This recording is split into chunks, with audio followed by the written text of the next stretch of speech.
Yo, what's up guys? Welcome back to another video. Today we're going to be talking about transitioning from Firestone to a dealership. I got a comment 2 months ago asking me to do a video about what it was like transitioning from Firestone and going to a dealership. My personal opinion is it's pretty much the same. It's relatively the same. There's differences, don't get me wrong, but those differences are just it's like different terminology for different things, or different ways of doing something that you were already doing before. And I guess I'll get into that in this video. So you're still working on cars, except instead of working on, like Ford, Chevy, Nissan, Toyota, and having to have all these tools for every single car manufacturer, like BMW needs triple squares. You'll never need triple squares again in your life if you're working on like Nissan or something like that. If you work for BMW, guess what? You're gonna need triple squares. So you're still working on cars, you're just not working on every make and model of car. And that kind of is a lie too, because you got used cars. So if you don't have dedicated technicians to used cars, your line techs and your lube techs and your master techs are still working on the used cars, so they still need the tools to be able to work on the used cars. Now you're not getting as deep into used cars as you sometimes would at Firestone, but you're still going to be doing some minor stuff like, oh, it needs an oil pan gasket, and we don't need to remove the block to do the oil pan gasket. Yeah, all right, we'll do it. Something like that you'll still do, but you're not going crazy. Not like taking the heads off, changing the head gasket, even though most Firestones you don't even do that.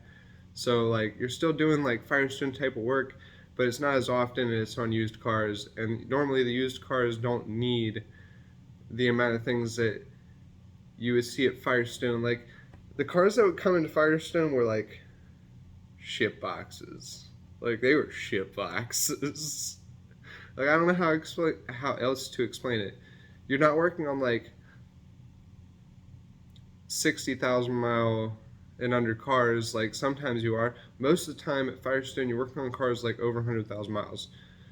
And you have, if you're doing basically a CVI every single time you're looking at a car, you're going to have like a book of things that this car could use, may need, but most Firestones don't work that way. You're only recommending the things that are dangerous, because the people coming to Firestone aren't looking to have a book of recommendations about what's wrong with their car. They know their car's junk. They just want their fucking oil changed and their tires rotated. That's all they want. That's all they care about most of the time. Now sometimes they're looking for a cheaper option than the dealership, so they come to you and that book of CVI pays off and they buy things. But again, in a dealership, you're working on, most of the cars that you're working on are under 100,000 miles. You might have some customer cars for people that like are dedicated to coming to the dealership, like that are over 100,000 miles, some cars, but like most of the cars you're working on are cars within the last 5 years, and they're still under warranty, and most of the time nothing's really wrong with them. You're only doing the required services at the service intervals, and that's all you're recommending, really. You're looking in their history, and you're only really doing what the customer comes in for. That's all you're doing.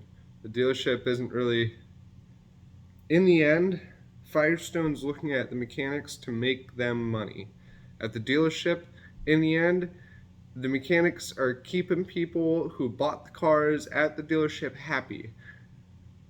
More or less, that's what you're doing at the dealership. That's all they care about, is the fact that you're keeping those people that bought the cars at that dealership happy, and you're keeping those people coming back to that dealership. It's all that matters. At Firestone, it's like you're trying to keep those people happy, but you're the main source of income at Firestone. The mechanic is the main source of income at Firestone. At a dealership, selling cars is the main source of income at a dealership. 90% of the time, selling cars is the main source of income. They do make money off of, obviously, services, parts, all that stuff. But your main source of income, your main profit margin is going to be flipping the cars that you bought at auction, or flipping the cars, or not even flipping, but marking up those new cars that you're getting from whatever manufacturer you're franchised with. That's how you make your money at a dealership. You're just there to make them happy, like make customers happy at a dealership as a mechanic.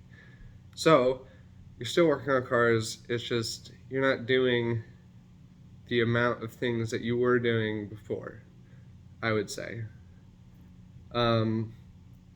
As far as organization, it's a little bit more organized at a dealership.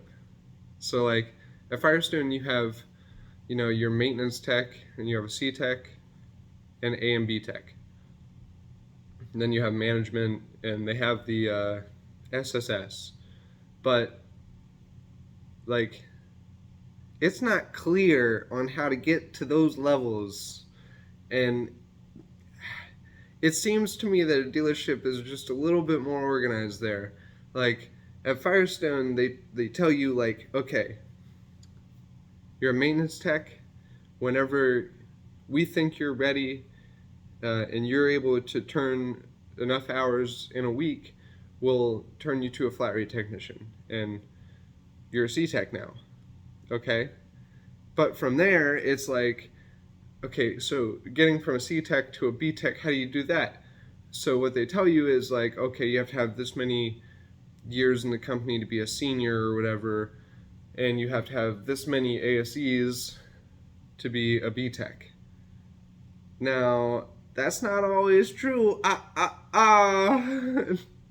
So I became a senior B tech, I believe, with 2 ASEs, and I believe you need 3. You need 3 ASEs to be a B tech.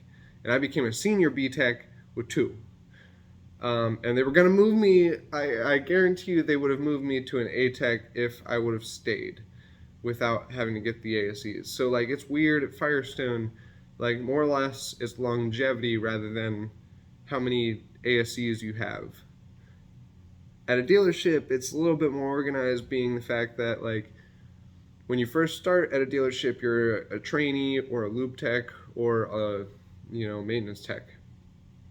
And to move up from there, you have to become like that dealer certified, and as well, you have to start getting ASEs. And at least in the dealership I'm at, which is Nissan, ASEs kind of matter. I mean, they matter. To eventually become a master tech, if that's your goal in life, is to become a master tech, you need the ASEs. You need A1 through A8 plus L1.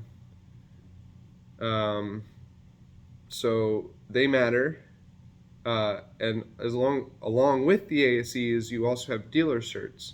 So you have to be dealer certified within, like, say you have your, okay, for example, me, I have my brakes and my steering and suspension ASEs. There is a chassis specialist section for Nissan that you need your ASE brakes and steering and suspension ASEs. Plus, to be that chassis specialist, you need to have these dealer certs, and you have to basically watch courses. You have to go through courses online. It's like new hire orientation at Firestone nowadays, since it's online and you don't have to go to the course. You have to watch these courses online, take tests, prove that you have some knowledge, and then they send you off to a course, whether, I don't know where it's going to be for you guys, but ours is Atlanta, Georgia, and then Washington, D.C. So those are the 2 places for us, and they send you off there, and you sit in a course. I'm imagining it's going to be exactly like what I went through with Firestone's new hire orientation, to where they book you in a hotel, you stay there, you go to a class for like 8 hours, they show you blah blah blah, they explain the course, go over general knowledge, make sure you know some stuff like, hey, you got any questions? Ask us questions. We're gonna take you out into the shop and show you how to do things, and then boom, that's what I imagine it's probably like. I guarantee that's what it is, 100%. So they're a little bit more organized. So you have to get to you have to get these ASCs before you can even move up, and that's kind of like, I guess, a downside to being at the dealership, because now you have to worry about ASCs. But it's a good thing because now it weeds out the people that like don't really care about the career. I don't know. Next thing about moving from Firestone to a dealership would be some of the services are different, like process wise. Like, okay, so you're still doing coolant services, but it's a little bit different of a process, and it's all dependent on where you work and what machines you have. So you may go to the dealership and they may have the same machine that you had at Firestone. In my case, it was not the same machine. We do a drain and fill at the dealership rather than hook up a machine.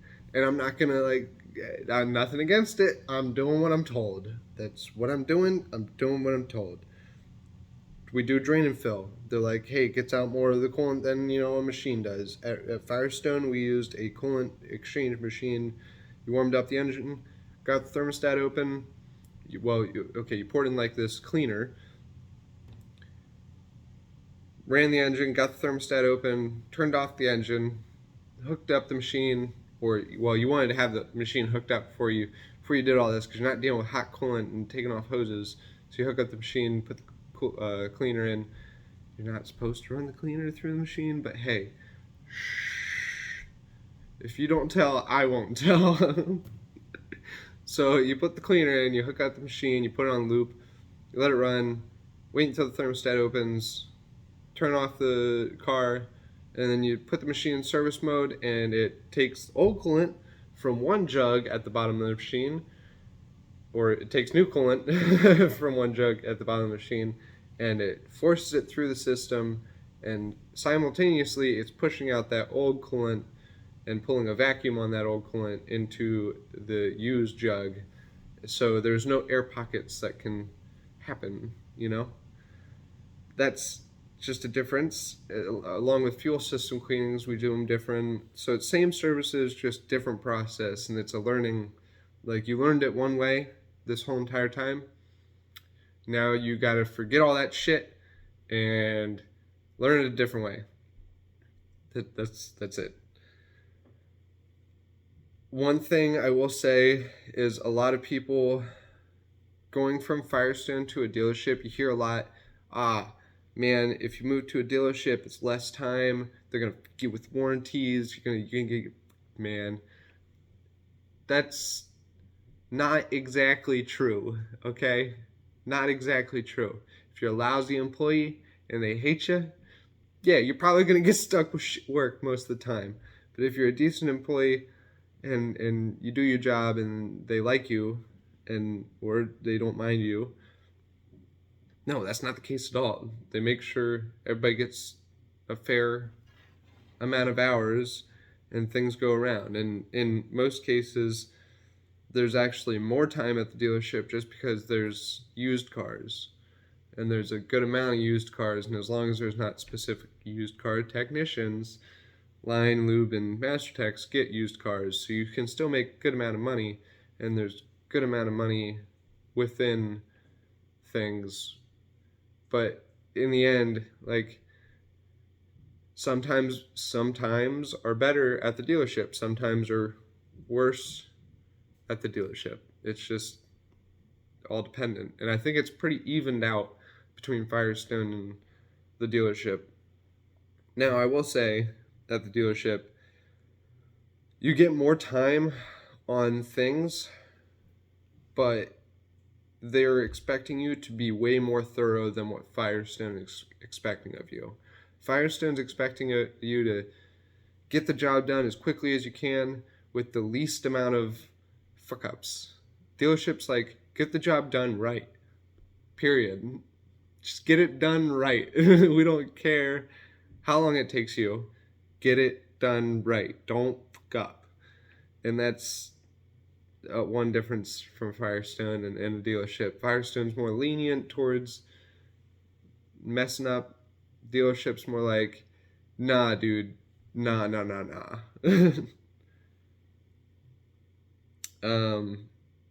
At Firestone versus dealership, again, you're looking at more services and used cars than major work at a dealership.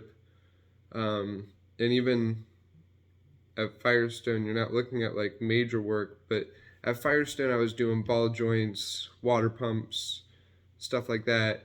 At the dealership, I'm mainly doing coolant services, fuel system cleanings, belts, and used cars. And I make good money off of it, but like I was doing more heavier work over at Firestone than I am at the dealership. And that's one difference. And that's one thing you have to get used to, and you have to figure out how to make the same amount of hours you were making at Firestone and transitioning to the dealership, because you can't make the same amount of hours the same way you made them at Firestone. It's completely different, more or less, trying to make that. Now, another thing I will say is most of the time at a dealership, you're going to get paid more per hour. And on top of that, it all depends on what dealership you're at. Most places, I know Firestone 100%.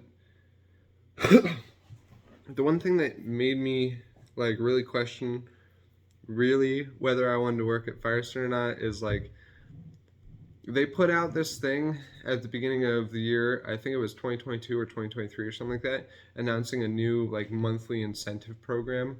And it's like, oh yeah, so like store managers and area managers, pretty much what they were saying is they're going to get an increased bonus, or more or less, to fund like a monthly incentive program for top performing techs within the shop or the area. And it just never transitioned down to the technicians. Like they have this thing called the Top Gun report for the area, and like I was on that thing multiple times. I was on top 3. I was top 3 in my area multiple times. I was top 2 in my area once or twice, and like got nothing for it. So like that kind of kills your like, why am I killing myself vibe. It's like, wow, I saw my name on a piece of paper for the week. Wow, crazy stuff. And it's like, you know, at a dealership, they at least say, hey, you reach this many hours, we'll give you a bonus for the month. And it's like, wow, thank you. That's actually how, like, that makes me want to strive to produce more work. Hey, I'm just saying, Firestone, just saying. But that's my take on transitioning from Firestone to a dealership. I hope this helped that one person 2 months ago that commented. I'm sorry it took this long to put out the video, but hey, if it helps, it helps. If you're thinking about moving from Firestone to a dealership, I would recommend it. Firestone, it was kind of like killing yourself to make money. Dealership, like, you kill yourself, but you feel like as long as it's like a family-owned dealership and it's a decent family who owns it, you feel like you're killing yourself for a purpose, you know? Like you're helping a small business, more or less. But yeah, that's gonna be it. Peace.